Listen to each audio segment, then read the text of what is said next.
মুক্তিযুদ্ধের সময় মানবতা বিরোধী অপরাধের মামলায় ২০১৪ সালের ৩০ ডিসেম্বর জামায়াত নেতা এটিএম আজহারুল ইসলামকে মৃত্যুদণ্ডাদেশ দেন আন্তর্জাতিক অপরাধ ট্রাইব্যুনাল।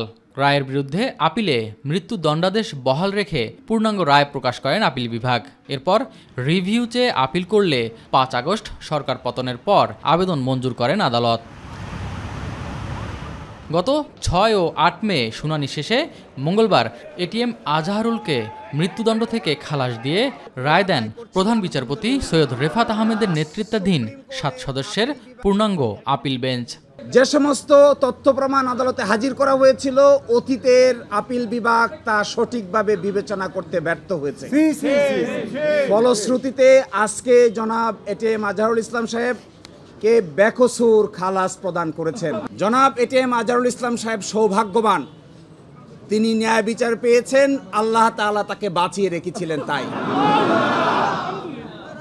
আমরা এটাও মনে করি এই রায়ের মাধ্যমে সিন্ডিকেটেড ইনজাস্টিসের অবসান হয়েছে।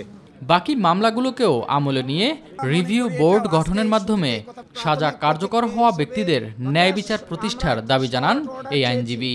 সরকারের উচিত হবে এই পূর্ণাঙ্গ রায় প্রকাশ হওয়ার পরে একটা রিভিউ বোর্ড গঠন করে অতীতের রায়গুলোকে পুনর্বিবেচনা করা, যেন মৃত্যু পরবর্তীতে হলেও যাদের সাথে অন্যায় করা হয়েছে, অবিচার করা হয়েছে, তাদের পরিবার, তাদের দল এবং এই দেশের মানুষ ন্যায় বিচার পেতে পারে।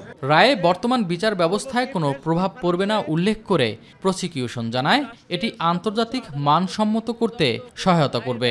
জাতি, সারা পৃথিবী এখন ট্রাইব্যুনালে এই রায়ের আলোকে যে বিচারগুলো দেখবে সে ব্যাপারে আর প্রশ্ন ওঠার কোনো সুযোগই থাকলো না। এস এম আরিফ, মাই টিভি, ঢাকা।